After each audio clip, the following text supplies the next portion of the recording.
Welcome to Too Deep, Hokies Under the Influence. And it is Virginia Tech. This isn't some rinky-dink-ass program. Come on, JC. We're going to put those old guys in the grade. We'll go over some of the stats for the nerds. 2%, 11. It's 11 games. Welcome to Too Deep, Hokies Under the Influence, a Sons of Saturday podcast brought to you by Jack and Coke. Virginia Tech lost to ODU 45-26, Sam. And we've talked about it a little bit already this week in two different shows. But we're going to talk about it some more because we've got to get to the voicemails. We've got to do a little bit of stat stuff and actually recap the game a little. I know we've kind of done it, but we didn't really talk about the game so much as the outcome. And what we've done on this show for 10 years and change is preview and recap every game. And so I feel an obligation to just go over it a little bit more. We're not going to bore you with it. But why don't you kick us off with a cheers, man?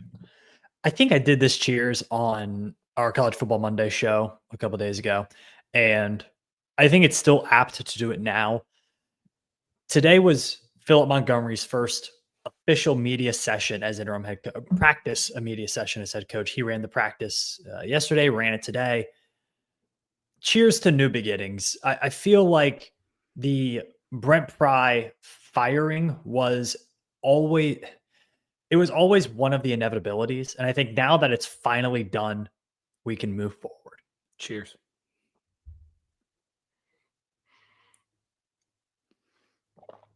I've got a good one tonight. I think I do too. Again. I've never had it. Make sure to like and subscribe the video if you're watching on YouTube. And if you're not following us on Spotify and Apple Podcasts, please do that. Even if you don't prefer to listen there, it would just help us to give us the follow and maybe set us up for automatic downloads if that's something that would be easy for you. News and notes, Sam. CFB Monday and the Pry firing reaction are already in your feeds. I just said it. Go there. I thought they were good episodes. And College Football Monday was fun because there was a lot of cool college football stuff to talk about other than the Hokies. We had a Tulane podcast interview on there, which was cool because they have a big game coming up this weekend. So check those out. Pick'em leaders, CDSC7C, all alone in first. Yes, that is the username. 22-8 is that collection of numbers and letters. Good job by you. Our very own Zach Osman is tied for second place. He has done work in the press box, some articles, coverage at live stuff. He's 20-10. And he's tied with John Fitz and Graham Bells in second place. And then Sam, you are tied for fifth place. Nice job. Woo. Thank you. It was always my dream to be fifth place in the 2D Pick'em. I am 27th right now. I think 16-14. So just barely over 500, but there's 150 people in this pool.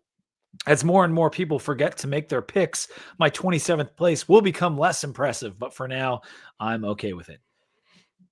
Let's talk about yesterday's press conference. Whit Babcock spoke. He did not take any questions, and he did not resign, which some people thought he might. Monty was introduced as the interim head coach. That's Philip Montgomery, and he seemed to say all the right things. You can definitely tell he's been a head coach before, right? Yeah. I mean, his demeanor is very authoritative in a good way. I thought he was very succinct. I think he was very coach speaky, and as you would think, someone who's as tenured of a football coach as he is. And I think my most important thing was he sounded positive and sounded confident. It was really refreshing, and I think we had started to forget what that sounded like with a coach because our last two coaches, I got to be honest, they weren't talented orators at all. And Pry was good with the media, but maybe not at expressing. Yeah, I thought every time he got in that particular setting, he had a really hard time dealing with it. And I think Phil Montgomery, you see a guy who did handle it well. And what we've heard so far from him today, like he said, practice went well. So we'll get into that a little bit later. But I was impressed with him. Whit Babcock was. We'll get into that too. That's what we're going to talk about now, because his comments were that there's going to be a search committee for the new coach, which he will support and advise, and that we will have a modernized structure, a more professional football structure.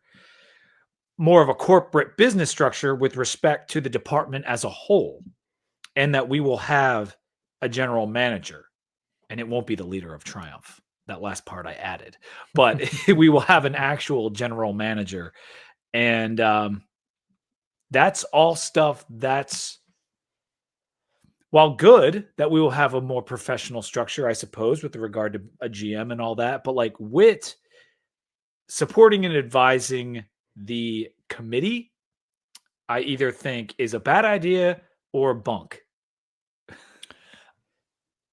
So we heard, David Teel went on the Tech Sideline podcast, and he's been doing a phenomenal job with that. And he said he would not be surprised if Whit Babcock stays around a little bit longer than people think. If Whit Babcock stays around into the year 2026, I legitimately might be done. I mean, he can't stay. And the funny thing is, you said he wouldn't be surprised. David Teel said, I think he'll be here for the start of the 2026 football season. I would be so irate with my university that I think I would be done. I'm glad we're on the same page with that. I'm glad we're on the same page because, I mean, when David Teel says something, it is something I listen to. He is a legend. So, it sent a chill up my spine. Yeah, I mean, he's not pulling it out of nowhere. Yeah. He's not that, yeah.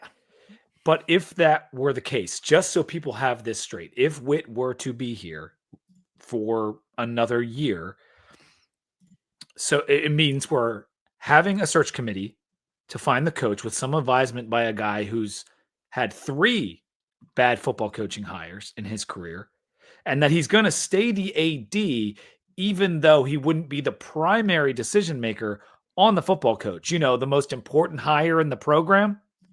And so what's he going to run the other sports, and then the GM is going to run?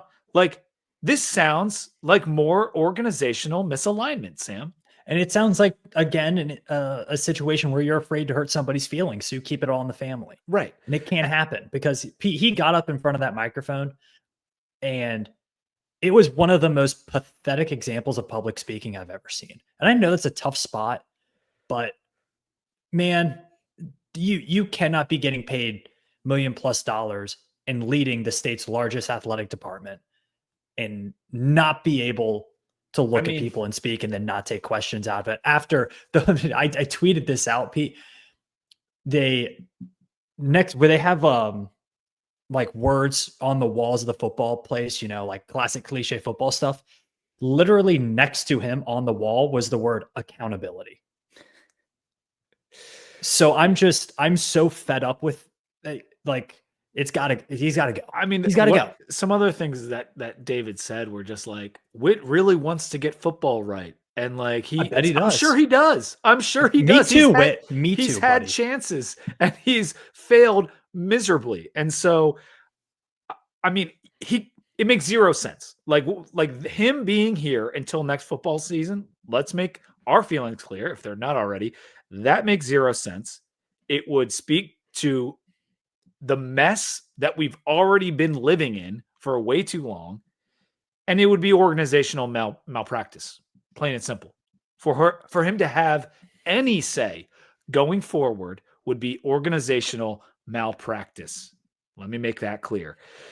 You have to have a new athletic director who is involved in hiring the new coach. We've seen it go the other way and fail time after time. It is a terrible idea to hire a coach without an empowered, long-term athletic director. That is simple. Whit is not that. So my hope is that David's hunch is wrong. I respect David Teel a ton, and that's why it made me so scared. Mm-hmm. But deep down in my gut, I believe Whit will be gone sooner than later because it would work against any progress we're trying to make in terms of the optics. No coach is going to come here with Whit Babcock. Exactly. No coach is going to come here. He has screwed up football so bad that it is a national storyline that other coaches know. He cannot. Pete, that'll get me fired up if he does. That'll get me fired up. Right. And the ultimate point that you just made is that any prospective hire would would think twice before coming to Virginia Tech if he's going to be here, because they know he's on an amazingly short leash if he is here, which, again, I don't think he will be. He will go, just like Pry went, and they're trying not to have the whole thing torn down at this moment. That's why every coach hasn't been fired, because we need someone to coach the team, and we need someone to be there to do the books on the way out. Like that is what's happening, in my opinion, right now. Yeah, and I think you need, and I've said this a couple of times, but Whit's position is prominent enough that there is some politics to it, not Republican Democrat politics, but like he's one of the highest paid employees in the state. Mm-hmm. And that makes its way to Richmond eventually. And Tim Sands can't just be firing people willy-nilly. So I do think there is a reason that the plug hasn't been pulled there, but it has to be pulled. And you have to make a complete overhaul of Merriman Center. A complete overhaul. I'm a little surprised that, and I know David was the guest on TSL, I'm just a little surprised there wasn't more conversation around that. What, like that, no one challenged that idea like we are challenging it right now. Yeah. But when you have a guest, you give them the leeway to say what they think. And that's what he thought. Yep. It would be really tough for me to support this program like I do if they continue with him at AD. Because I wouldn't go to a single game next year if Whit Babcock is still the AD. I'll say that right now. Mm-mm. Depth chart injury update, Sam. No Cunningham, no Garrett or Muskrat on the depth chart. That's not great for the offensive line, even going into Wofford. But Brody Meadows was. However, he was behind Tommy Ricard at right guard. So who knows what that means for his availability. Right now, the starting offensive line on the depth chart was Rhoback, left tackle, Ganem, left guard, Altuner, center, Ricard, right guard, and Lynch at right tackle. Skeleton crew, happy Halloween. You have to see if some of these young guys can play and if they can play their way into shape. I know the roster turnover is going to be drastic, but Matt Moore is one of these coaches that is on the staff right now that I think has a good chance of being held over by whoever the new head coach is. And so I think that position group is one of the ones that to keep an eye on for next year, I think. Dante Lovett's in the portal. We said it last night. First one to enter.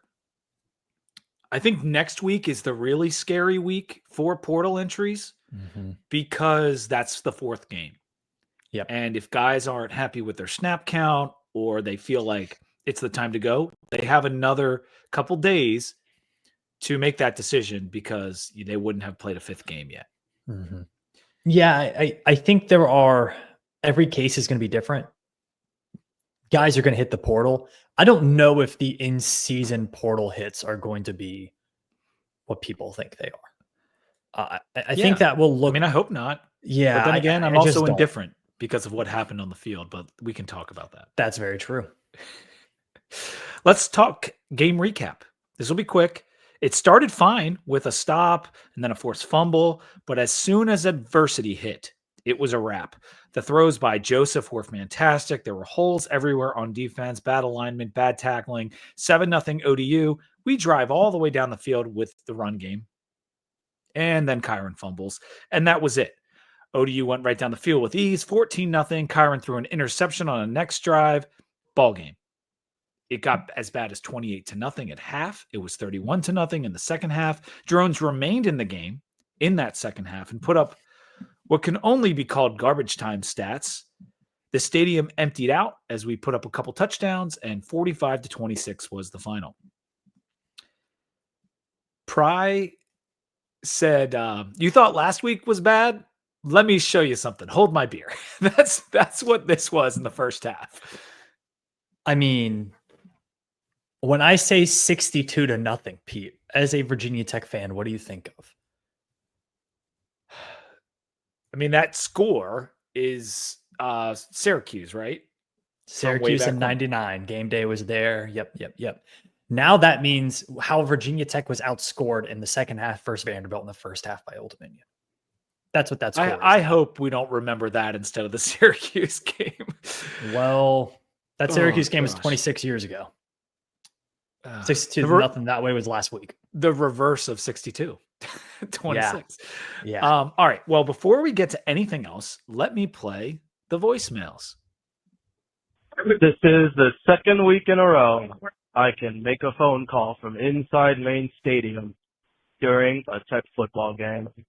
I mean, what is there to even say about that game? I mean, yeah, we can talk about the issues like our quarterback sliding short on multiple occasions. We can talk about the poor DB play. We can talk about the penalties. But at the end of the day, we just have a team that quit the season after 1.5 games. Nick and Morgan, longtime listeners, first-time callers. This is sickening. It's sickening what they've done to this program. It's horrendous. This is horrendous. This is the worst thing I've ever seen in my life. I am just so depressed. I can't even be angry anymore. It's negligence. It's ineptitude.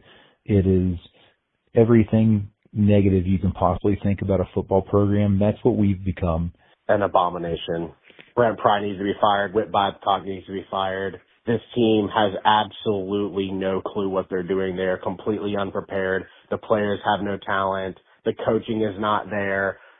We are just at rock bottom from every single aspect of this program. Pry has to go, now even more than ever. And I think now we have to clean house on all the coaches and probably the entire personnel. You can't lose to ODU like that in grand fashion like that. So god-awful embarrassing to get thumped at home like we did. We deserve better. Something's got to change. And I don't think it's a talent issue. I think it's a coaching issue. I think it's a culture issue. Almost 70 points consecutively in 2 halves, back-to-back in 2 games. Just, it makes you want to vomit. We went for 3 straight passes, did not get a first down. I immediately knew it would be a long night. I do not believe them that Drones is the best quarterback on this team. I have no confidence in the ability of this coaching staff to evaluate talent. Well, on the bright side, we're not losing 1-score games anymore. We may only win 1 game this season. I am expecting we're going to lose every game from here on out. 0-12.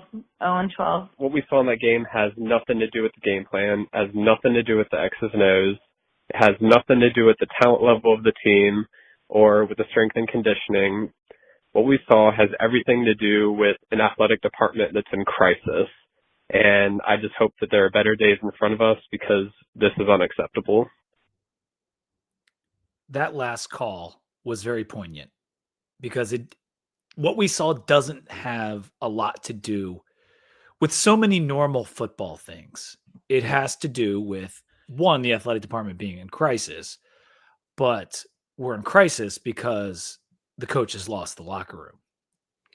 Yeah, I think losing the locker room is like a nice way to put it, you know, and we said it on College Football Monday, but it was one of the first times that we've seen like that Vanderbilt second half. We said it was the first time we saw a team that quit wearing orange and maroon, just flat out quit in a game.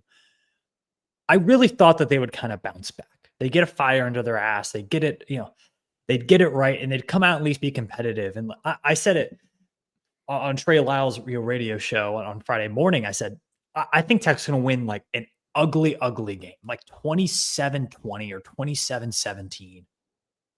And at first it looked like it was going to be a competitive game. And then it was like the second anything went well for ODU, they quit.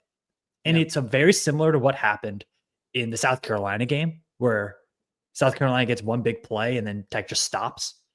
Vanderbilt, they get 1 touchdown coming out of half and they just stop playing. And then we even go back to last year. I mean, the Duke game, well, we pointed it out that there were players who just didn't play that Duke game and cost them the game because their heads weren't in it. And it maybe we should have seen the quit coming because it was starting to build at points last year. It was, but we had never seen it before the second half of Indy. Like we really like Duke maybe a little, but like we hadn't seen the team just like lay down like that in the Pry era before the Vandy second half. And in my opinion, I'm honestly shocked that they scored as many points as they did against Old Dominion. I am too. I really think if am. Old Dominion didn't score as quickly as they did, that game could have been like 45-7. Well, we could have lost the scoring streak. Yeah.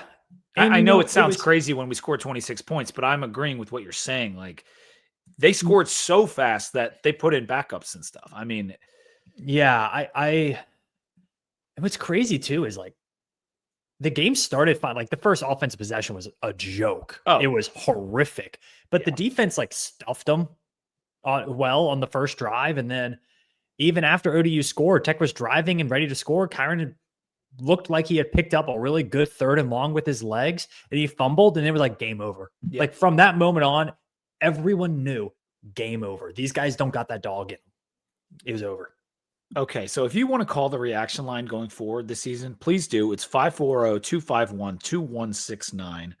I'm assuming it's going to be a little bit lighter going forward. And this one was lighter because, the Vanderbilt one was shocking. This, I felt like people were just like, all right, forget it. I'm not calling. I'm going to bed. I'm drinking a beer. We obviously got a lot of calls, but it wasn't anything compared to Vanderbilt. At like 10 p.m. on Saturday. Were you mad? No. I wasn't. I mean, of course I was upset, but mad really isn't the way to describe it. Mm-mm. And that's shitty too, right? Like that's a different kind of shitty. Yeah. Before we get to just a little bit more notes on the game and finish it off for good, 2 Deep Hokies Under the Influence is brought to you by Jack and Coke. 2 legends, 1 can, Jack and Coke. They now have the variety pack where you can get the Jack and Cherry Coke, the Jack and Vanilla Coke, and of course, Jack and Original Coke, or should I say Coca-Cola Classic, all in one box. They also have Jack and Coke Zero Sugar, Jack and Ginger, so many good options. And then straight liquor, they got the Jack and Blackberry now. And so a lot of varieties, any flavor you could imagine. Jack and Coke brings things together. You're getting 2 legends in 1 can, as we always say, and you can find it at your local grocery and convenience store. Drinking a liquor drink without mixing, Sam, it makes it easy. It does. It's as easy as, cannot ask for an easier tailgate and drink, whether it's for college football, whether it's for pro football, whether it's you cutting your grass outside and you got a little cooler sitting next to you on the lawnmower, whatever it is. 2 legends, 1 can, Jack and Coke. When you're having those Jack and Cokes, please drink responsibly. My story of the game was just a total lack of pride and effort from Virginia Tech. We've already discussed it a little bit. So if you had summed up your story, what would it be? I would say like shameless. Shameful. A little bit. Yeah. In both ways. Like both ways. I think you saw a team that really had no real interest in winning that football game. And it's crazy because it's an in-state team. ODU had never won in Lane Stadium. We canceled the games in the bad place. Well, guess what? Ricky Ronnie said, fuck that. I'm coming into your house. I don't even think it was like if this game would have been like ODU playing with their hair on fire, sure. But like Tech quit. They played well though. They were fired up. Joseph's never thrown the ball like that ever. He's never made those throws. Yeah. He looked horrific throwing the ball against Indiana. In a clean pocket, he looked terrible. And he gets out there and he looks like prime Aaron Rodgers. He had the 3rd best QBR in the country this past weekend. In the country. Yeah. So I think a good game. Like if Tech had played, I don't know, like some of the worst teams in FBS. Like if Tech had played Ball State, Akron. Do you think they win? Ball State, Akron, Kent State. Probably. Maybe. Dude, I don't know. I don't want to take from ODU. The ODU thing is real, dude. Those guys feel slighted. They weren't recruited by UVA. They weren't recruited by Tech. And they have a whole team of those guys. And Ricky Ronnie knows how to press the right buttons to beat us. No one else, just us. They only have 3 high school commits that were ranked inside the top 50 in the state of Virginia in their last 3 classes. Doesn't matter. These are not players that Tech didn't offer me. No one offered them. Half their team's JUCOs. Don't matter if your whole team quits on the field. Offense, obviously dreadful in the first half. We had 6 drives. 1 went for more than 27 yards, and we fumbled on that one. The first drive, as you mentioned, 3 straight times we threw, which like I don't know how many more times I can fucking beat my head against the wall with this run the goddamn ball, but they didn't do it. 3 of Kyron's first 4 throws were incompletions. Now he got that to be better by the end of the game, but it was amazing, Sam. Once we started running the ball, we went right down the field on this team. And I'll tell you what, Terry and Stewart doesn't look Only bad. Bright spot from the game. And you saw Virginia Tech's offensive line run blocking did great in this game. I thought they looked great run blocking this game. And then they would just throw the ball out of nowhere and it'd go terribly because I don't know what's wrong with Kyron, but he's making some terrible, terrible decisions. When he's running the ball, the sliding like 5 yards away from somebody. Our caller said it. Is horrific. It is the most chicken shit football I've ever seen. I understand not wanting to take a hit, but dude, you're like 230 pounds. And no lower one's your shoulder, pick yards. up the first down. Yeah, I mean, what are you going to do? Like, hope you don't get hurt to ruin your NFL career? Oh, that's not happening, dude. He threw that god-awful interception, and leaving him in down 21-0 was certainly a choice. Especially since you're playing 3rd and 4th stringers in the second quarter on defense. Like, there's no synergy on what they're trying to do. Yeah. You can't tell me that, like, yeah, we're going to put in our backups on defense because our starters aren't performing. And then on the offensive side of the ball, you just keep doing it. Like, there was clearly no top-down leadership in how to handle the poor performance on the field. None. And Pry was content to watch his job turn to dust by not putting in Pop or Rangel. Like, any coach worth his salt in that situation, down 21, 28-0, the quarterback's bad body language, not playing that well, puts in the backup to send a message to your team, to anybody that you care. And he decided not to. I mean, I don't have it in front of me, so I'm going to look up the actual like drive chart for this game. But Kyron started, 0 of 3. He was 1 of 4 to start. He started 0 of 4. I thought he was 1. I thought he hit a completion at some point, but he didn't hit a completion until the 3rd drive. Actually, he didn't hit a completion until. Hold on, He didn't hit a completion until 12:15 left in the second quarter, is what I have. He had a 5-yard pass to Cam Seldon, unless I'm missing something. No, he completed no huddle, shotgun drones, pass complete, short left to Cam Seldon, 2nd and 10. The second pass, the second attempt of the game, he hit, and then he missed a couple more. There it is. I see that, and then he didn't hit another one until 12. Okay, so it wasn't good.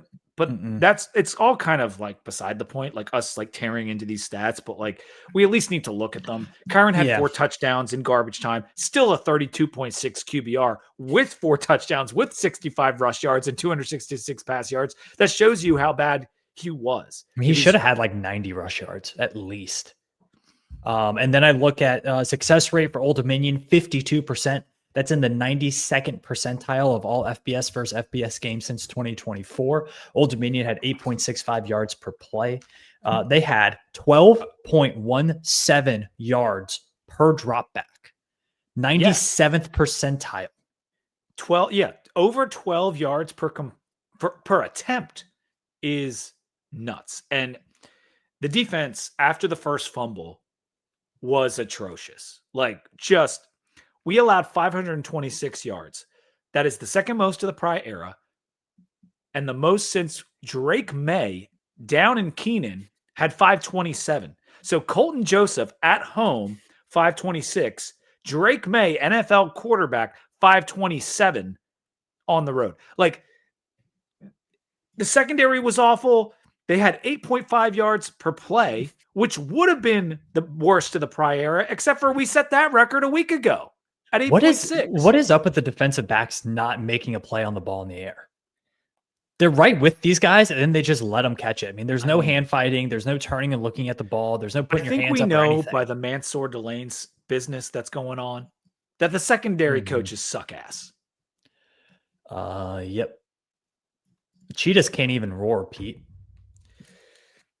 They can't bat down balls either.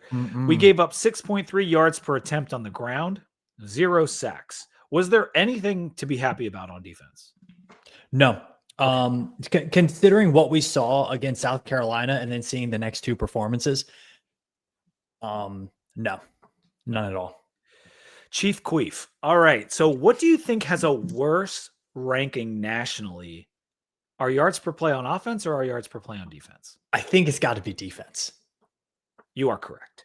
We are 133rd of 136 on defense and yards per play. And on offense, we're 110th. So, that's why we're 0-3.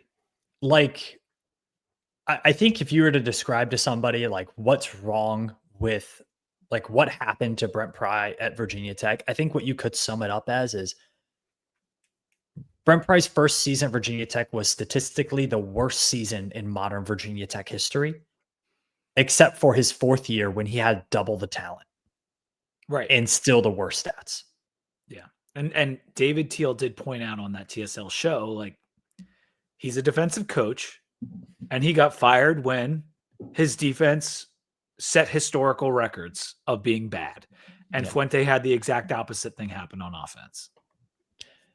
Yeah. It's I think it is interesting sometimes how that dynamic works. I think the idea that a coach plays a certain position or coaches a certain position, that's how they need the identity of their team to be. I think that is something that probably isn't true. I mean, look at Harbaugh in the NFL with the Chargers. He was a quarterback. What did the Chargers do? What did Michigan do? Run the ball defense. Yeah. Nobody's like, oh, Harbaugh's team's great quarterbacks. I mean, outside of Andrew Luck, but even still, those teams were defense, run the ball. Yeah. I think the identity of a team doesn't need to be whatever position your coach played in college. And I think Virginia Tech really tried to, and they just didn't have the dudes. And I don't know how, but somehow linebacker was consistently the worst. And it's like it's almost like they tried too hard for like the lunch pail blue collar thing. I mean, the defense was. Don't you think the defense was better overall during the prior era than the offense? Yeah, I mean, statistically, yes. I mean, last year's defense was really good outside of like 4 or 5 drives in fourth quarters. Yep. And it's really what it ended up being. And I do wonder if the defensive coordinator change, which needed to happen, I wonder if the complexity of this scheme was too much for them to handle. I just don't think. And the guys, I can't see it. I can't even analyze the scheme, Sam, because it is hard. We're not seeing effort. It's the effort is just not there. And I think that's what a lot of our callers said. And that's the biggest thing. These guys are better than 8.6 yards per play the last 2 weeks. Like, they are better than that. That is so bad. It is hurt. I mean, we're almost last in the country, on defense. Like, these guys are better than that. We know that they're better than that. They're just not putting in the effort. And I don't exactly know why. We've discussed it a lot, but none of us will really know why. Yeah. Mm-hmm. We are going to talk about coaching candidates and some more fun stuff in a minute. Final takeaways on ODU. They didn't care after the fumble and interception. They gave up.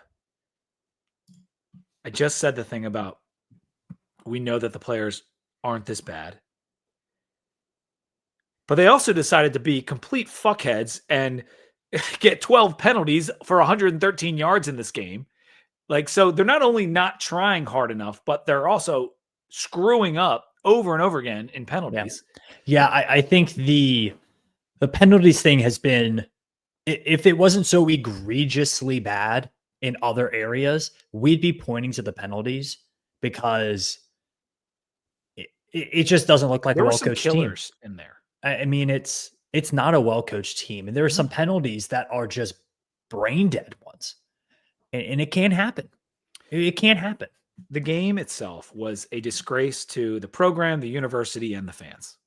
And The fans, honestly, who went to that game should be reimbursed, Sam. Like, they I really heard, should pay the them back. weather in Southwest Virginia was phenomenal on Saturday. Everyone was fired up, and what really sucks coming from a Hokie fan, and I'm sure you feel this way too. I feel like our passion for the Hokies has become part of the punchline. Maybe. Like, I feel like it's like, oh, but they have Enter Sandman, but they have a great crowd. It's like a joke now. And this is why, like, I definitely feel like as a fan, I've been taken advantage of and I've been taken for granted because the effort absolutely you have by the entire athletic department surrounding football is almost insulting compared to what we give. When we got that call, Coach Holmes calls in just about every week, and he said something to the effect, I mean, you heard him on there. He was like, I'm so depressed. You can't, like, almost 70 points in 4 quarters. Like, it's a disgrace, whatever. He's a 5th generation Hokie. Mm-hmm. And I've never heard him like that before. Like, just at a loss for, pride in his school, in his dad's school, his grandfather's school, his like, it's insane. And it's so disrespectful what happened on Saturday night to all of those fans.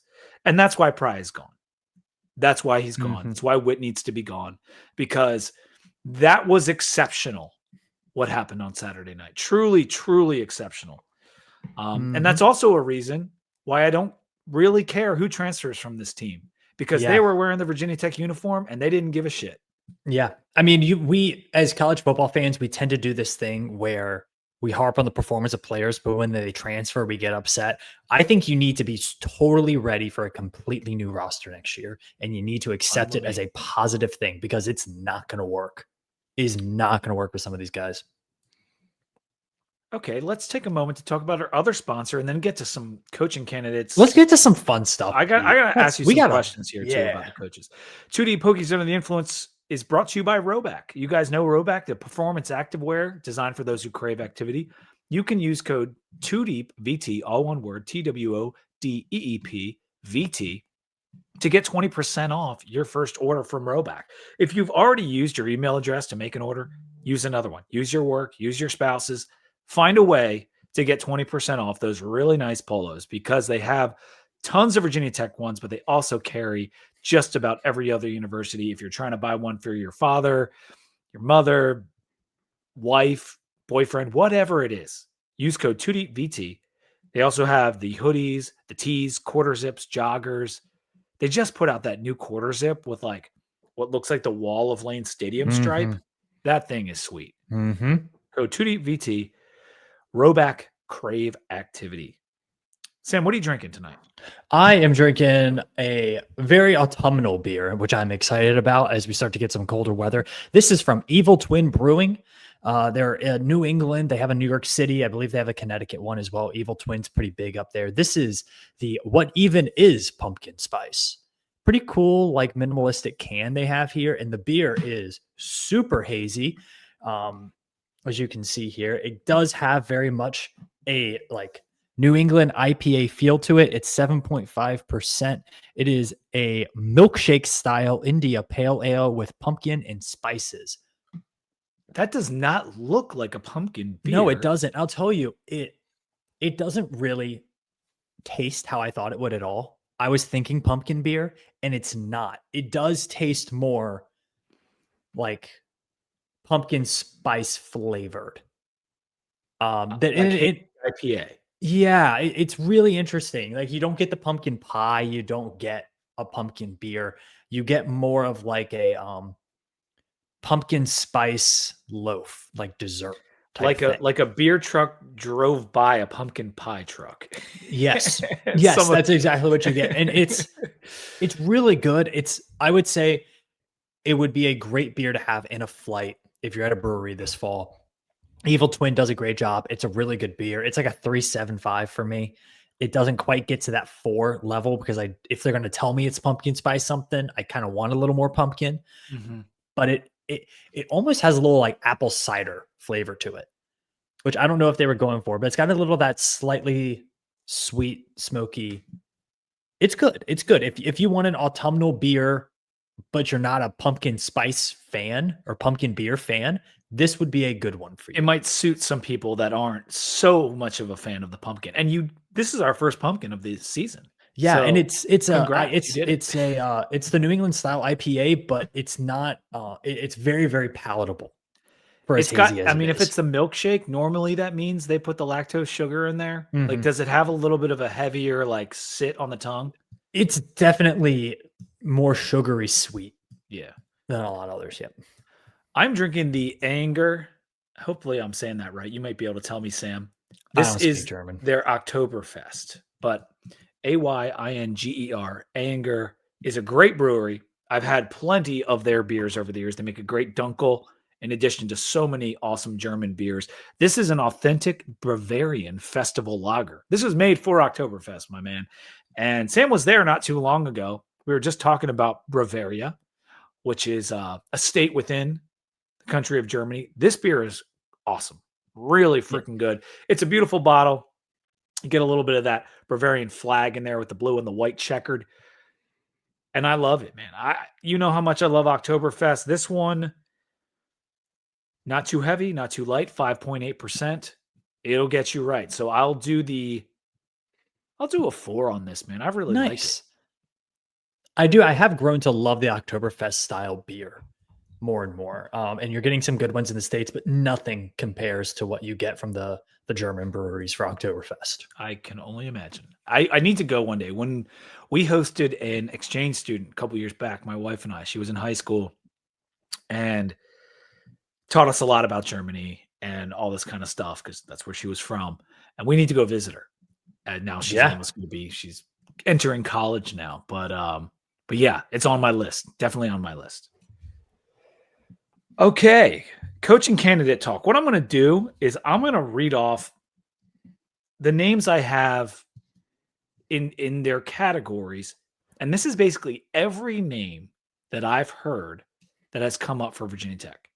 It's a lot, but then I'm going to kind of ask Sam a little bit of questions about some of the more, interesting guys, but non-P4 head coaches that are candidates for Virginia Tech. John Summerall, Alex Golish, Dan Mullen, Ryan Silverfield, GJ Kinney, Bob Chesney, Jamie Chadwell, Charles Huff, Jeff Munkin, and then Newberry at Navy. That's Army and Navy. I heard both of their names, and Michael Vick is the last non-P4 head coach candidate, obviously. We talked a little bit about Vic and Shane on our last show. Coordinators who are up for the job or potentially up for the job. Will Stein, Glenn Schumann, Tim Banks, Marcus Arroyo, that's the Arizona State offensive coordinator, Shannon Dawson, Miami OC, Buster Faulkner, Georgia Tech OC, Colin Klein, who people know from his playing days, but he's the Texas A&M OC, and then Kirby Moore, which is Kellen's brother, is the Missouri OC. Interesting name. Out of work guys who are up for the job.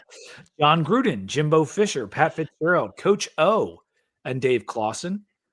And then unlikely for sitting head coaches, Shane Beamer, Fran Brown, Jeff Lebby, Justin Wilcox, Lance Leipold, Chris Kleiman, and Willie Fritz. And then extremely unlikely sitting P4 head coaches, which you could put almost every coach on this list, but these are the ones I have. Kirk Signetti, Matt Campbell, Clark Lee, and Brent Key. Okay, that's a lot of names. Let me do this for you. Any thoughts on the unlikely and extremely unlikely list? So that was Beamer, Brown, Lebby, Wilcox, Leipold, Kleiman, Fritz, Signetti, Campbell, Lee, and Brent Key. The first one that pops out to me is Matt Campbell. So he's currently at Iowa State. I'm very successful there. And that's a school that is somewhat similar to Virginia Tech in terms of it's not in a large city, limited resources. It is a big state school as well. And he's been able to win without elite recruiting. And I think whoever Virginia Tech gets needs to be able to recruit at a high level, but also needs to be able to not just roll out there with the best players. When we get to the coordinators, we'll talk about that a little bit more. But for me right now, of the big time sitting head coaches, Matt Campbell is one that I could really see at Virginia Tech. Now, he has not left Iowa State. I think there are multiple reasons for that. Some of them I think are really positive, like he loves it there at Ames. I think some of them are also that nobody's really wanted to pony up the money to distract him from Ames. I think people have said, if we're going to need to pay to pull you away from there, we're going to go to a different option. So he's an interesting one. I think he could work out very well at Virginia Tech. I mean, Kurt is not going to leave Indiana. No, Brent Key's not going to leave Georgia Tech. He went to Georgia Tech. Clark Lee, I'm a little mixed on that, but I think he likes it at Vanderbilt, and I think he's good. They're doing really well right now. Yeah. We talked about Mike Vick and Shane Beamer. We'll touch on that again before the end of the segment, but we did talk about it on the last show. And a lot of the top candidates like Silverfield, Summerall, and Golish, we talked briefly about on our last show as well. But I wanted to get your thoughts on Jimbo Fisher, Sam, because although he's out of work like Gruden and Coach O, I feel like he's closer to Pat Fitzgerald in terms of a viable quality hire than those other two guys. Yeah, and I think, the issue with Jimbo Fisher is a lot of the attention around him has been on his failures. So he coached the Florida State national title team with Jameis Winston and all of those studs where like the entire defense ended up starting in the NFL and things like that. They crushed that entire season. Yeah. Since then, he's been at two of the most well-funded stops in the country at Florida State and then at Texas A&M and has not lived up to expectations at all. And for me, if he couldn't succeed with Texas A&M's expectations, why would we think he could succeed at Virginia Tech? With half the resources. Right. And it's also a lot of people who know much more about the X's and O's of football than we do say that he's just not a modern football coach. So for me, I think if this was 2015, elite hire. 2026, I don't think it's a guy you want. There's some the game has passed him by. Same with Gruden. Gruden has not coached a team that coached over 500 in a very long time. And he hasn't been an NFL, an NCAA coach. He's only been in the NFL. And to me, like, if we'll get to this more in a second, but like, if you haven't coached in FBS within the past couple years, you can't be our choice. No. You need to have been a college coach recently, and John Gruden has not been that. And there's like Dave Clawson has been that, but like I almost didn't even put him on there because it would be such a. I don't think you can bring Dave Clawson on for Virginia Tech to do that. He's one of the most overrated coaches of all time. But yeah, I mean it's hard to win at Wake, but he also got canned essentially at Wake. Schedule merchant. So between the two, Jimbo and Pat Fitzgerald, you prefer Pat Fitzgerald?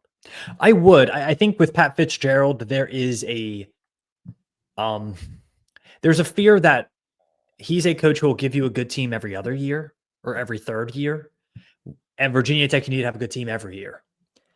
And that's kind of my fear with Pat Fitzgerald is when his teams aren't there, it's not like his reloading year 6-6. It's 3-9. It was 3-9, yes, or worse at Northwestern, which is a very, very difficult place to win. But he is younger. He never had the budget that a Jimbo Fisher had, not even close. And he got the most out of his roster for the majority of his career. I think what happened for Pat Fitzgerald towards the end was the message going stale. He was 17 years in. I mean, like the message went stale, and that we see that happen with coaches. It happened in Philadelphia with Andy Reid. And they fired him. And then he goes and wins Super Bowls. Like these things happen. Yeah, it is. And I think someone who's also been out of the game for a few years isn't as well versed in what modern NIL is like. I think I like the idea of Pat Fitzgerald. That's an interesting name. I think a lot of different schools will kick the tires on that one. I don't know if that's in your final top three candidates, though. I think if Virginia Tech were to end up with Pat Fitzgerald, to me, that would say that they missed on a few other guys. Okay. I don't necessarily see it like that, but I definitely understand the perspective. In terms of, I want to ask you in a few minutes your kind of dream scenario. But for now, when we looked at that coordinator list of Stein from Oregon or Schumann from Georgia, Tim Banks from Tennessee, how do you feel about hiring a coordinator from a power program? You see, it depends. And here's why. If you were to bring in Will Stein, offensive coordinator from Oregon, who has put together some of the best offenses in college football over the last few years and is just rock solid. He's going to get a head coaching job here soon, right? It's a matter of where. The fear for me is that's a coach who has had every single thing go his way at his current stop. He has a phenomenal head coach in front of him. One of, if not the most well-funded programs. One of, if not the most talented programs. Like, you're not going to get that at Virginia Tech. But you know how it should be. You do, but you know how it should be as like, that's like your mom or dad being a really good cook, and then you being like, "Oh yeah, I can cook."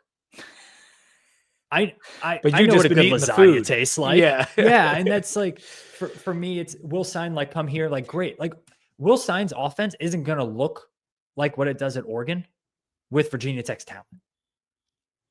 I'm using him as an example, but with the other coaches in there as well, like with Schulman at Georgia. Like, I'm sorry, Nakobe Dean ain't playing linebacker for the Hokies. And these guys, like Glenn Schumann, could turn out to be Kirby Smart. Like he could. Like, but the issue is we don't know them to be leaders. This is the issue that we had with Pry. We didn't know what kind of head coach he would be, and he was a bad one. And with any coordinator hire who doesn't have the win-loss record, you haven't seen be the CEO of a program, you don't know. That being said, we hired Justin Fuente, who had a great win-loss record, and it didn't work. There's always going to be an element of you don't know. But when I think about the committee that they're putting together to find Virginia Tech's head coach,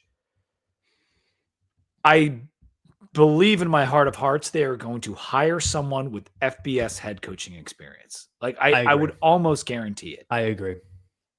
And so I'm not ruling these guys out, because sometimes you get your third or fourth choice, or sometimes a guy steps in a room and you're like, holy crap, this is the guy.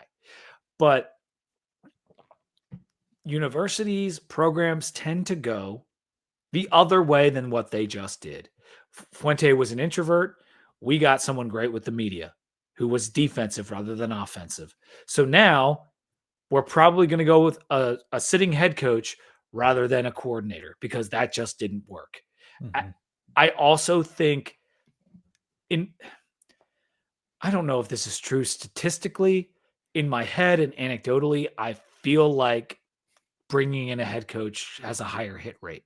That could be disproven through stats, but I feel like Sheldon Moss definitely knows that. Someone knows definitely knows that. I think it is true though. Like, you need somebody to come here and like captain the ship, not just be the head coach. And I don't think you're going to bring a coordinator into that position and say, great, now you have a lot. That's too much. It's too much for anybody.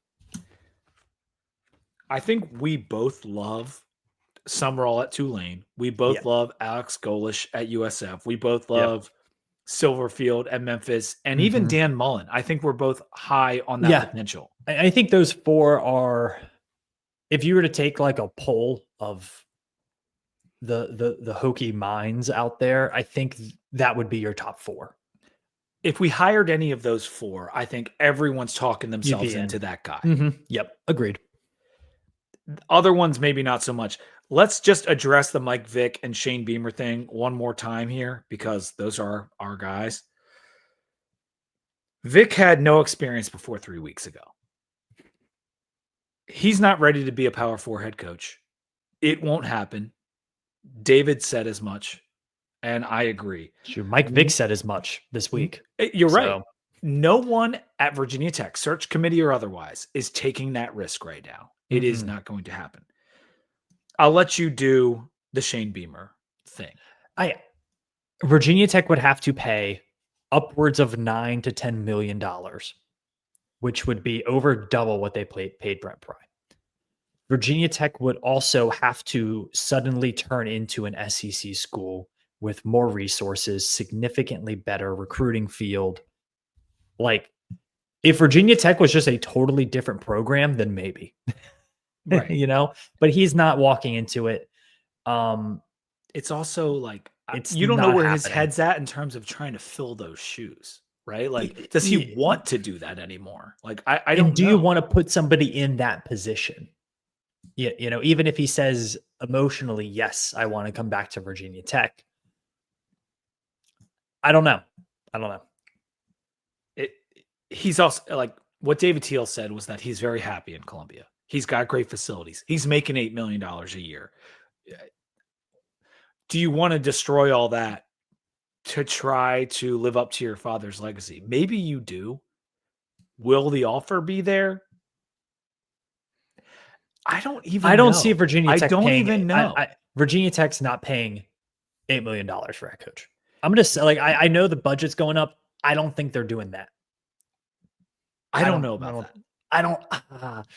I don't we'll talk about it. We're going to talk it through because when we get to some other names, I'm going to. Yeah. So, in addition, with the Mike Vick and the Shane Beamer thing, last point, we need to move on from the past. At least for this hiring cycle, we need to move on from the past. I appreciate everything Coach Frank Beamer did. That goes without saying. But I think all of us, like when we hired Fuente, Bud stayed on as defensive coordinator. We went to Pry. He was going to run the lunch pail defense. Bud's on as an advisor. And this isn't against Bud. It's just like there's a common thread here where we are keeping the old Virginia Tech alive. It's time for a clean break.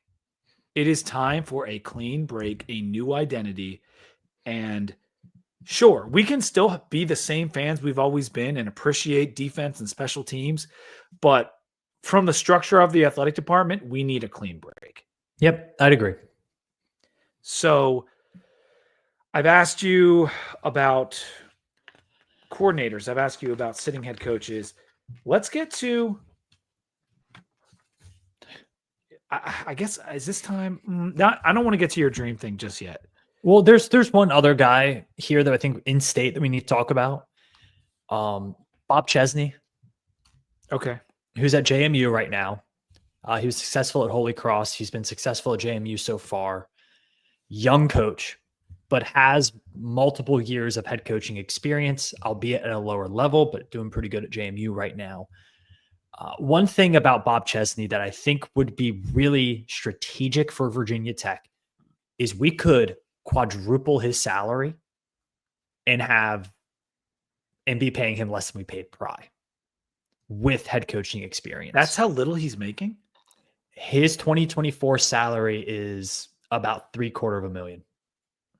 That's wild. Yeah. And his name has come up almost more than any other, like in a lot of this stuff. And maybe that's just the regional aspect of it. But people think he's a rising star. They do. And people think his athletic director is a rising star as well.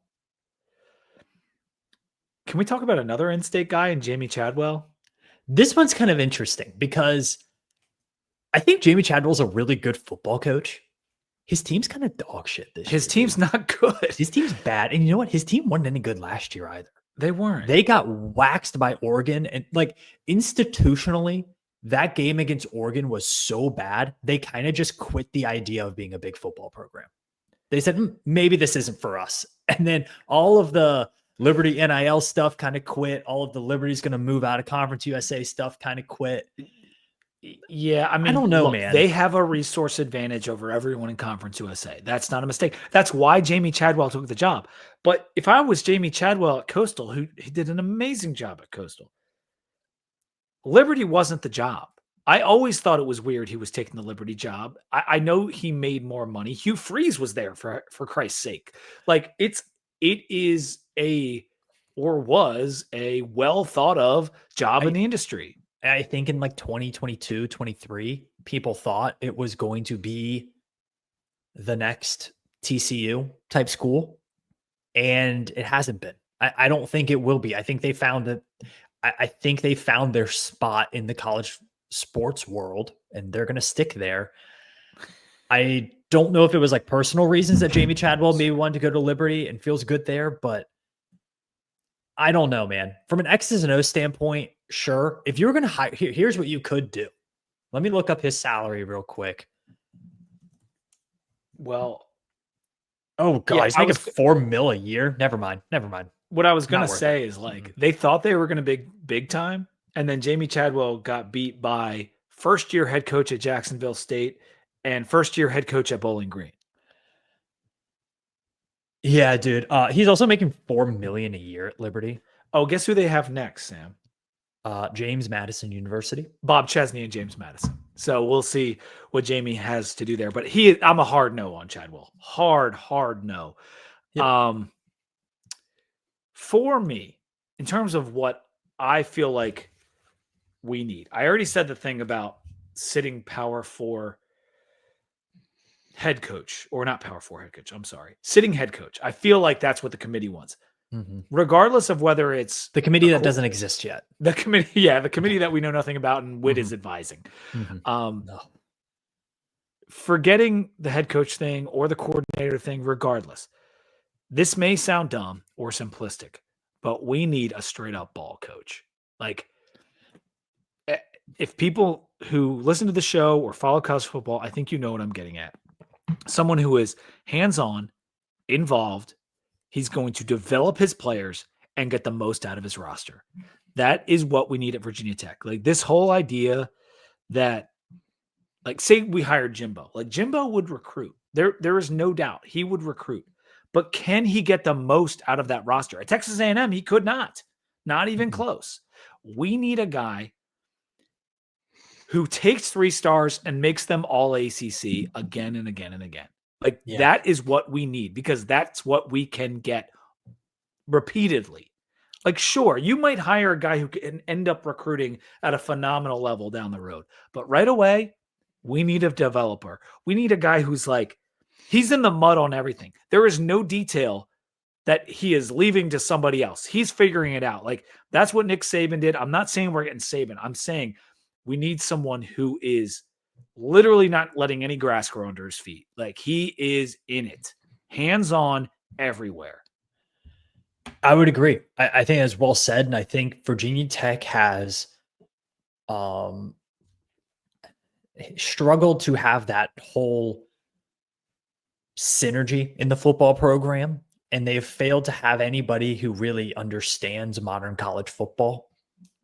And I think that's somebody that's for me why you need that head honcho and guy controlling everything who is also part of modern college football because, I think part of the reason financially Virginia Tech started to fall behind is they didn't have people who are up with modern college football. They didn't have people who understood where TV money was headed. They didn't have people who understood what was good scheduling, what was bad scheduling, and it got them into this mess and it's still having them as part of this mess. And it's one of the reasons why when Fuente, even though he's a good ball coach, couldn't succeed because he didn't have the team around him to succeed. And he didn't recognize that fast enough and his team faltered. And then with Brent Pry, he didn't have the ball coach part of it. And he thought he had the things around him and he didn't because all of a sudden he wasn't at Happy Valley anymore. So you need somebody who's the full package. I don't think Virginia Tech is going to go out there and get the next Kirby Smart or the next Nick Saban or even the next James Franklin or Ryan Day. I think you're going to have to find somebody who's just like a Brent Key, who's just a good ball coach. He's a ball coach. Exactly. Like a Kurt Signetti, ball coach. And the other thing is Brett Bielema, what Brett Bielema's done at multiple stops, especially what he's doing now at Illinois, is kind of the vision that I think Virginia Tech needs going forward. And you know what Bielema has done, and a hallmark of so many good coaches is that they have coordinators come and go, and guess what? Team identity is the same, and the team stays high quality. Like Brian Kelly, he gets a lot of shit. The amount of assistants and coordinators that he's had over the years, guys that have been in the NFL as coaches, is amazing. Nick Saban, same thing. Like new offensive coordinator every year for Alabama for so long. It didn't matter. Team was the same. Team was good. And that's what you need, the identity coming from the top down, from your head coach. And regardless of who walks in and who walks out, team's the same. Team's good.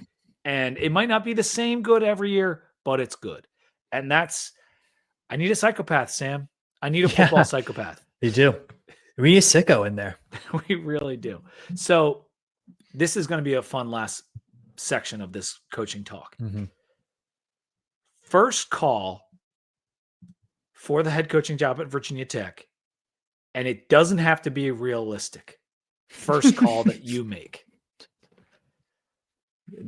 Like, doesn't have to be realistic. Like, it could be anybody. Like, it's not going to be, Ronald Reagan. I mean, someone who's a coach. Like, how is that the first name? He's not even alive.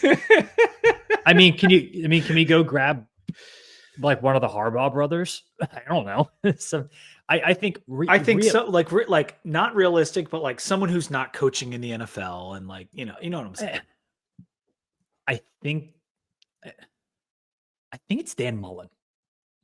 That's your first call. Because of the experience. I mean, over a decade of experience at Mississippi State, I believe, or close to it. And then a lot of people think he was wrongly let go by Florida, and that really set their program back a bit. I think Dan Mullen is your first call. He's your first realistic call for me. Well, see, you just said realistic. Well, it's realistic. I think it's every single opening. I had two questions because I was going to say first call and first realistic call. So first call.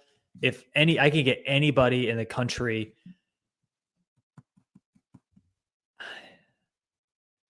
Oh man, this is. I mean, I guess Dan Lanning. Not a bad choice. Not a bad choice. I mean, I was going to say like Urban Meyer. Like I listen. I'm just saying it's unrealistic call. Like Nick or Urban, call them. Let's see what they make them say no. Make them. I guess. I mean, yeah. But that's not. I know that's not realistic. So Jim Tressel's still kicking. I think my first realistic call is Summerall. I think so. The issue with Summerall for me is he's also the first realistic call at Florida, at Kentucky, at Iowa, at like everybody. And then all of those schools, like when somebody grabs someone else, like he's also the next call. And for me, the amount of money that you would have to pay John Summerall to get him to not take a job at Kentucky is going to we ain't got the facilities for that, dude. Kentucky's not hiring him this year. If Kentucky doesn't change their football coach, they're full on basketball school. I mean, doesn't he have like a lifetime contract or something? Like, I don't know what Stoops' deal is right now, but Pete, we sell a couple ponies, we can pay for that any day. Maybe. Come on, man. Okay, it's time. I need Sam's realistic dream staff. Are you ready for this? Are you ready for this? Okay, let's start at the athletic director position. This is a name that's going to be put out a lot. I think we need to talk about her, Desiree Reed-Francois. She was a member of the Virginia Tech athletic department for a while, about a decade-ish ago. Very, very well respected. She moved on to positions at University of Missouri University, one of them. Anyway, Mizzou. Was a big part of that SEC. She was the athletic director at UNLV when they kind of started to really invest in football. Now she didn't hire, she didn't hire Dan Mullen because she took the athletic director job at the University of Arizona. And the University of Arizona is a university that was in horrific financial issues, horrific. Yeah. And she has kind of somewhat righted the ship there. And that's a big basketball school, and a lot of their investment goes there. And she seems to be handling that very well. But in terms of AD, I think she's a very well-respected name. And I think that would be a really interesting option because that's somebody with SEC experience, Big 12/Pac-12 experience. I think that would be interesting. It's interesting. I think I fear the basketball school thing. I'm not going to lie. No, it's fair. It's fair. But, and I think there are other options. Getting some of these associate ADs from the SEC where they feel comfortable with the big corporate donations. Like for me, for an AD, that's what I'm looking at. Like who has shown a proven ability to fundraise outside of their fan base. Virginia Tech needs that. Do you want to talk GM? Yeah, because this one it's a position that's relatively new. And I heard people talk about the GM in college football like it's this foreign concept that's never happened before. Well, every coach for 50 years has been the GM of their roster. And let's be clear, the SEC people have been paying people on that roster too. So real GM shit going on. Mm-hmm. But I understand it's a new world and you have to have people evaluating what guys are worth and all that. So what do you think for GM? What if I told you that a former Virginia Tech standout from Southwest Virginia has been in the NFL as a scout and senior director of player personnel for over a decade? I'd say you're talking about Jeff King. I would say I'm talking about big number 90, Jeff King, two-time All ACC player. That's a good call out, man. You got to give that guy a call. I mean, I know the Bears player personnel has not been great, but I think you got to give him a call because he's somebody who is going to have elite level of experience in building a roster and constructing a roster and dealing with payroll. And he knows what to look for in good football players. He's done it for a long time. He's from Southwest Virginia. He's from Pulaski. He's a legend at Virginia Tech. I believe he had a few records when he graduated. He was amazing, dude. Yeah. Two-sport athlete too. He played basketball. Yeah, he could be the GM for b-ball. Yeah. I'm kidding. So I think that's your first call that you make. Second call. Sam, that's a great pull. I think it is. Second call is probably Bruce Arians. Pat McAfee guest. I think Bruce Arians is a guy that you would look at for that as well. Bruce might not be in a position in his life to like take a full-time job. Yeah. I think you need somebody who is, again, sicko levels of locked in. And I don't think you're going to get that from Bruce Arians. You need someone that knows college football, knows the players. And that's why it is tricky because it's not like you can get some college football GM veteran. Like the position has only really existed for a few years. So finding people with track records is difficult unless you go to the NFL or hire a former CFB head coach that has done it for a while. But yeah, so who else is on your staff that you're kind of filling out here? If Dan Mullen is your head coach, I think you feel pretty good about that. I like the Dan Mullen. I mean, I would talk myself into Mullen in a heartbeat. He won at Mississippi State.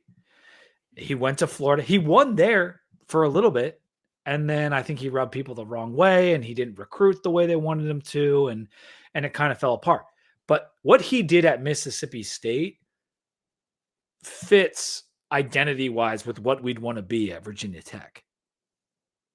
And I know, Pete, we've been saying like, hey, we got to quit with the prior Virginia Tech connections thing. We got to cut the old guard. I get that. I also understand that the names that we're naming right now are not people who have been previously employed by Virginia Tech or really connected to Virginia Tech. I think without naming too many names, I think a lot of those old guard issues are going to be gone by the time 2026 kicks off. If we get Bob Chesney, and we've talked about the package deal potential, Matt Rohn is the athletic director at JMU. Do you know where Matt Rohn attended college and graduated? I don't, but I'm guessing it's Virginia Tech. It's Virginia Tech. I did not know that. Wow. I think that is a real possibility of a package deal. And I think also, I had to look up his name again, but the Memphis athletic director.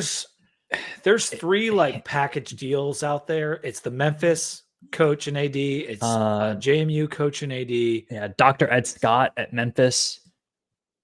What's the third one? I had the third one the other day.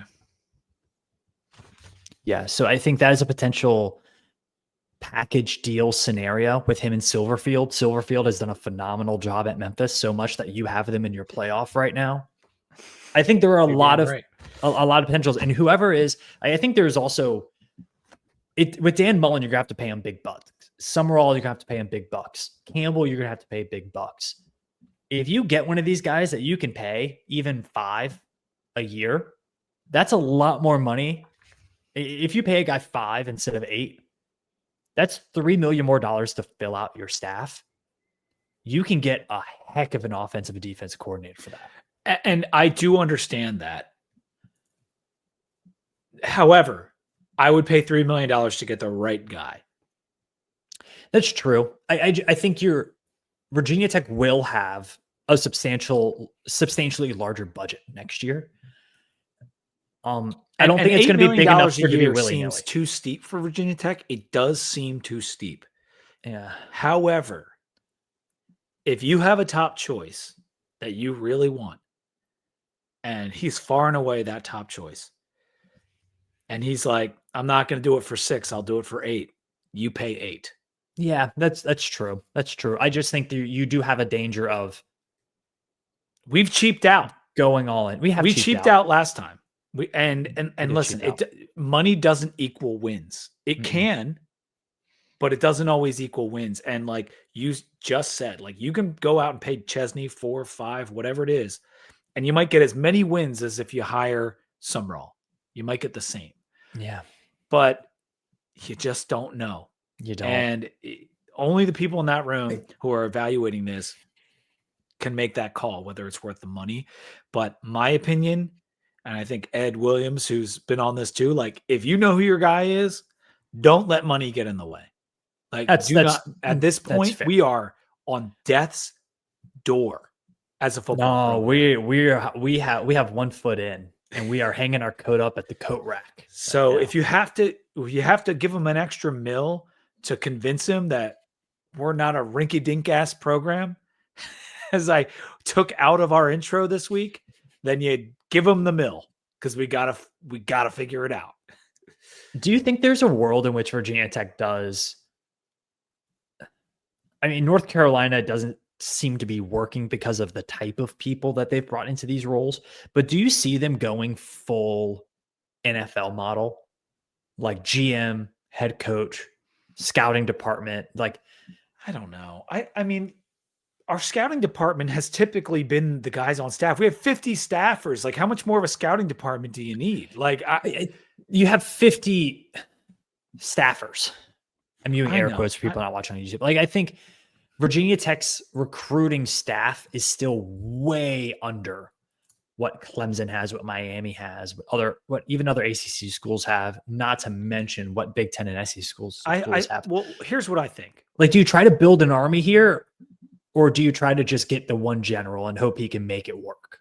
I think that's the strategic question you have to make. Ideally, you would get the army and the head coach. But I think what comes from the top down is the most important.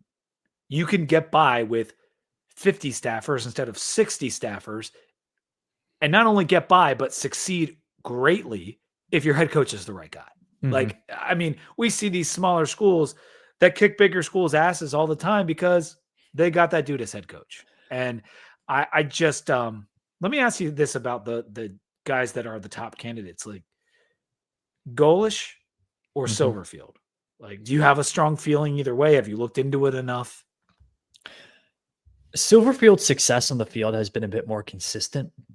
And I like his offense more schematically. I do. I think Golish gets his guys to play with a certain bravado that I really like. I mean, his teams play with a lot of attitude. Yeah. The Service Academy guys, are we no on that? I know you're an Army guy, Sam. What about Jeff Monken?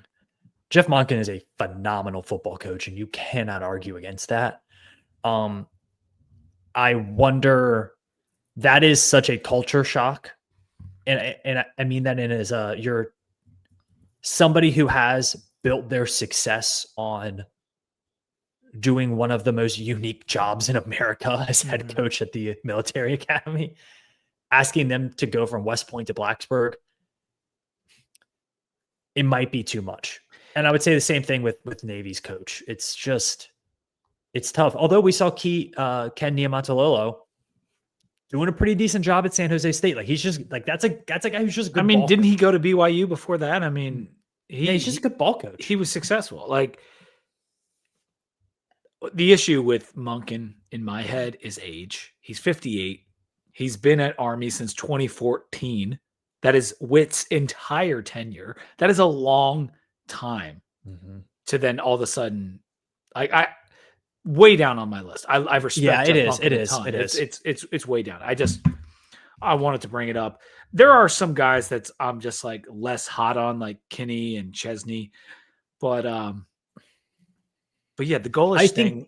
Like I like Alex Golish a lot. Like I think Chesney's TBD. I think how Chesney deals with this year's JMU team, I think will say a lot about his head coaching abilities, because like, how does he bounce back from the 2 quarterback mistake that he's made so far?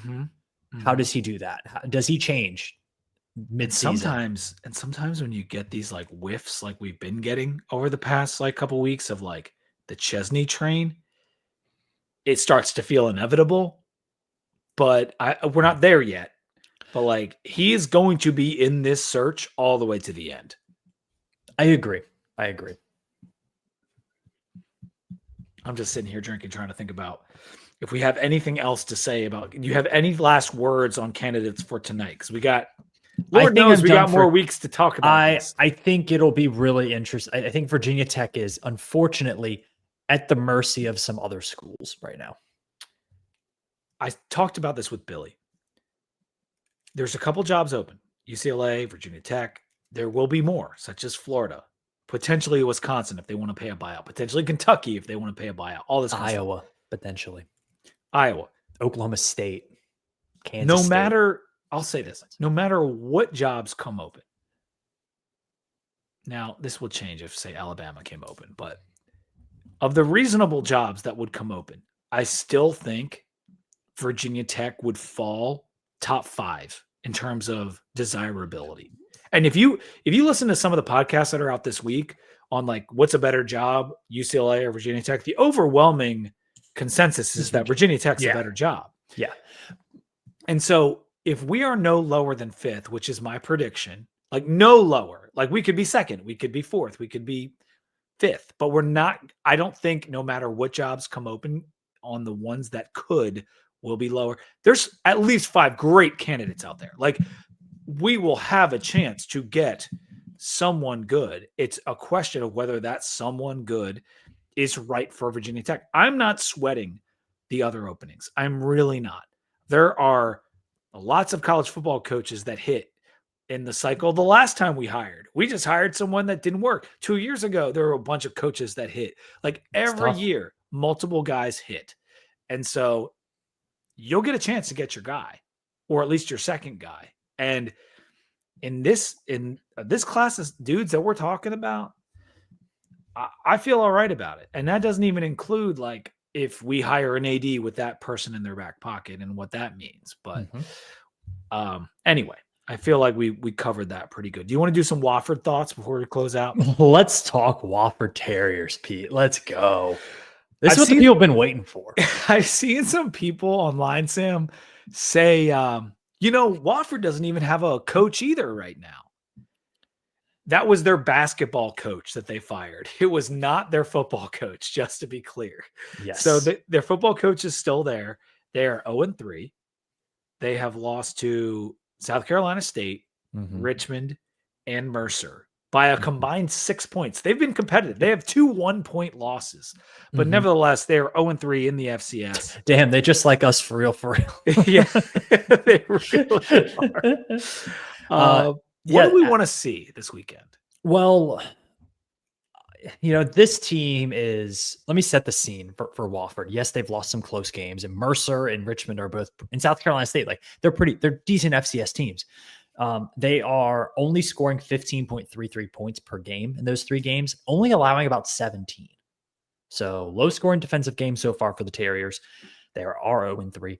Now, Bill Connolly does his SP Plus, and he ranks every single college football team in the country.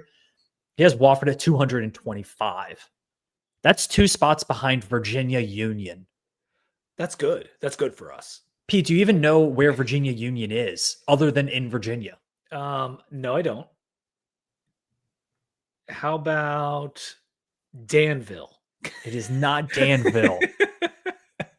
Where is it? It is in Richmond. Okay. Yeah, it's on the other side of the train tracks in Richmond. Yep. Danville was a silly guess, but it was for fun. It really wasn't a bad guess, actually.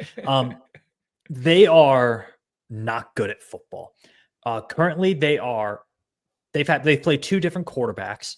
Those quarterbacks are a combined 28 of 68 on the season. I didn't even do the math of that because that's significantly below like 40%. Yeah, it's pretty bad.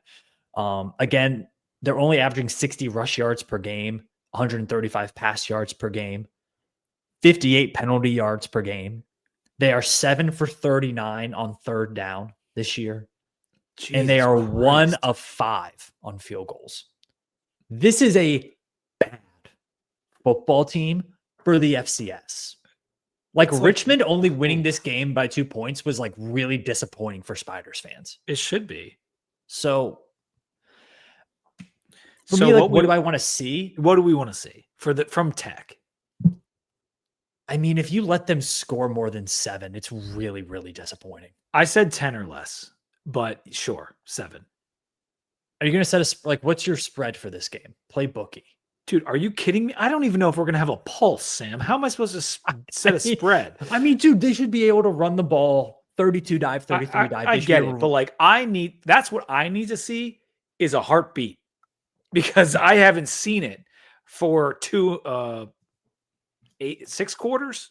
I haven't seen it since the UVA game, to be honest. Like even that first half of Vandy, they didn't get a stop unless it was a turnover. Well, we played South Carolina pretty tough. Or are you just ignoring that one? South Carolina might suck, Pete. They might suck. They're probably going to get beat by Mizzou this weekend. Mizzou's not bad. Mizzou's good, and South Carolina is not. I want to see a pulse. I want to see no injuries. I want to see the defense hold them to now 7 points or less. 7 without no turnovers for Kyron or Pop or Wrangle. Who's ever playing quarterback, no turnovers. I want to see Terrion Stewart, and I want to see signs of life on the offensive line. Yeah, I think signs of life is maybe number one. I think you want to see a team that plays. I'm not going to ask them to go out there and like play with their hair on fire because I think it'll be tough to do that against this opponent, whether the season was going great or it's going as horribly as it is. Playing with a forward focus is kind of how I think about it, where you execute this play and then boom, next play. And then we do that and then boom, next play. Like get a little bit machine going on. Because if you look back to the last games, it's not going to be healthy for you. And if you give every little bit of emotion into this game and say, you know what, this season is going to turn around because we beat Wofford 70-0, it's not going to work. Like I want to see this team really practice playing the right way. And I think this game is a really good opportunity for that.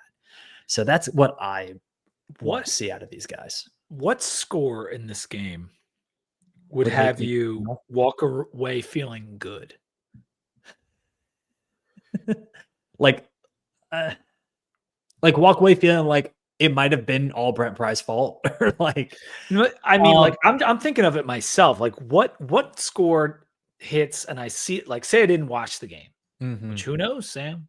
Who knows? If I don't watch the game and I see it come up on a score bug and I'm like, that's good. I would say like 40-7. I was thinking win by like 5 touchdowns, like 38-3. Yeah. Something like 5 touchdowns. Like, okay, plus. 40-7. Okay, that's pretty good. Yeah, I think so. I mean, even I don't know exactly why teams have only scored 17 points per game against them. I mean, I guess they have a decent defense. Like it's hard Mercer's to research not these bad teams. school. Mercer's right? good. Yeah. Richmond's good. Yeah. South Carolina State, I think, is not bad either.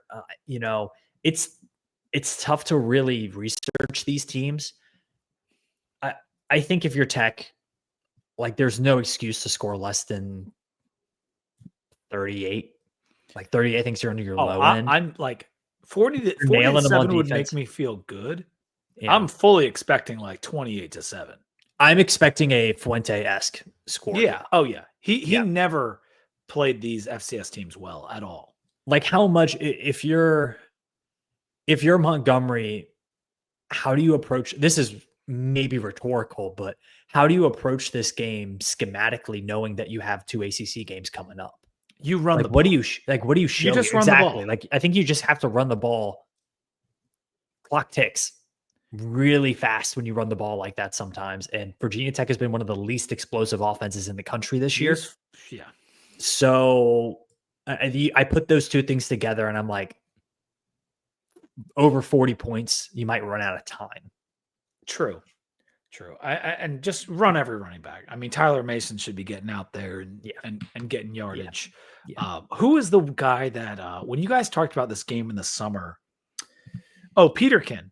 Will we see any Snook Peterkin? I think you need to build some rapport with Kyron and his wide receivers. Okay.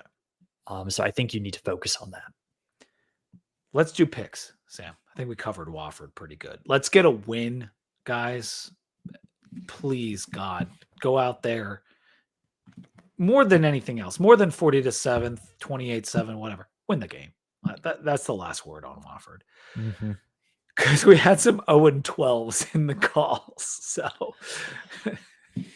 picks. Purdue at Notre Dame. Notre Dame, 26.5-point favorites. Purdue, slightly better. A little bit feisty. Give me Notre Dame to cover in this one. I think Purdue looked, competitive against USC. USC is really bad at traveling, though. We need to keep that in mind. They have not gotten better at traveling. Give me the Irish to bounce back in this one. I think this is going to be an angry team. Get right spot for.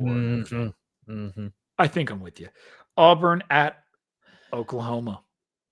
Oklahoma 6.5-point favorites. When we talked about this on Monday, I was on Oklahoma, and then I was like rethinking myself. Like, should I be taking Auburn? Should I be?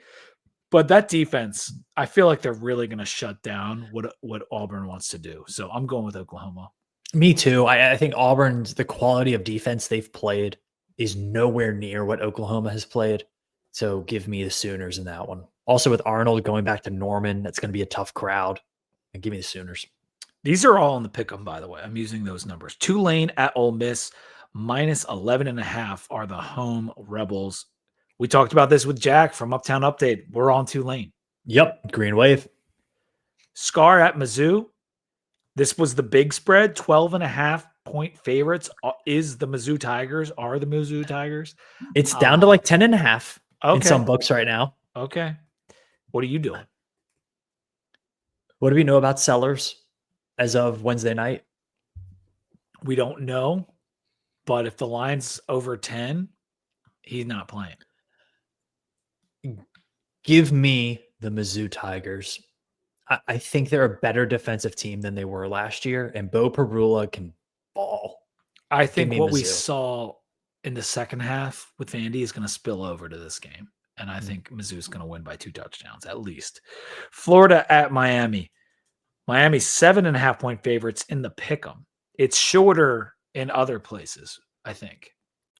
This is a tough one because Florida's defense has been so good and their offense has been so horrific, but their offense has the talent to turn it on. Miami, I don't. This is a game that I'm not going to bet because of how weird Florida is right now. In Lagway, I can see him. Do you remember the Utah at Florida game where Anthony Richardson went superhero mode and basically got him drafted? I can see a game like that from DJ Lagway this season, and I'm afraid it might be this game. So a touchdown is too much for me, but I think Miami's going to win this game. I think the defensive line from Miami is going to cause Lagway all kinds of problems. And I'm going Miami. This is early season Miami, Sam. Keep in mind, they're at home. Sometimes they're a freight train in these spots. And they look really good. I feel like this could be an ugly game for Napier. So I'm taking Miami. Apple Cup and Civil War are both this weekend. We don't really need to pick these games, but I had to put them on this list because they're both in the pick'em, I'm pretty sure. So it's Wazoo plus 20.5 at home. Oh, on the Palouse. Dude, I feel like I got to take Wazoo there. They're not on good. The Palouse. I feel like I got to take them. farm country out there in Eastern Washington. I mean, like, it's funny thing is, in the Wazoo game, it's plus 20.5, so it's under 3 TDs.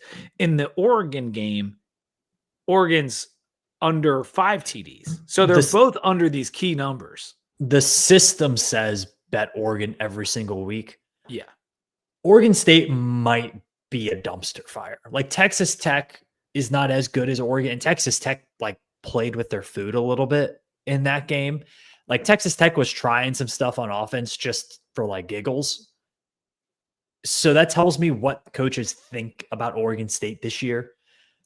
I think you might see the same thing from the Ducks, because they seemed like they held it back a little bit last week against Northwestern. And this is not a game that you hold back on. It's not these in teams. Corvallis. Yeah, and these teams hate, like, the Pacific Northwest rivalries are intense for those schools. So if you have the chance to run up the score, they're gonna run up the score. Oregon's gonna win by 5 touchdowns. Yeah.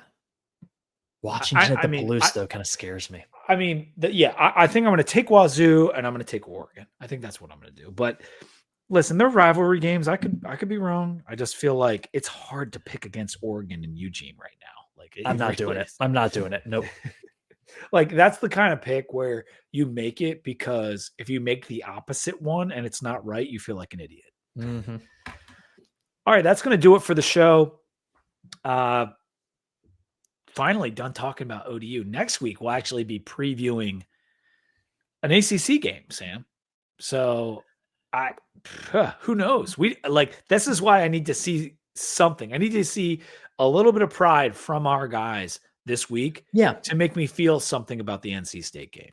Exactly. I think you need to see some spark. You need to see some energy. I want to see somebody smile, Pete. I want to see smiling on that sidelines. Smiling is positivity. It is power. That's what I want to see. Do we have a code word for this one? What about platypus, since we talked about the ducks and the beavers to end it? Sure. Platypus. If people can spell platypus, put it on YouTube in the comments. We'd appreciate that. And thank you for sticking with us. Again, subscribe, Spotify, Apple Podcast, Sons of Saturday on YouTube, Sons of Saturday feed to hear what Pat and Billy are up to, because I think they're recording tonight as well. Make sure you follow them. And until next time, go Hokies.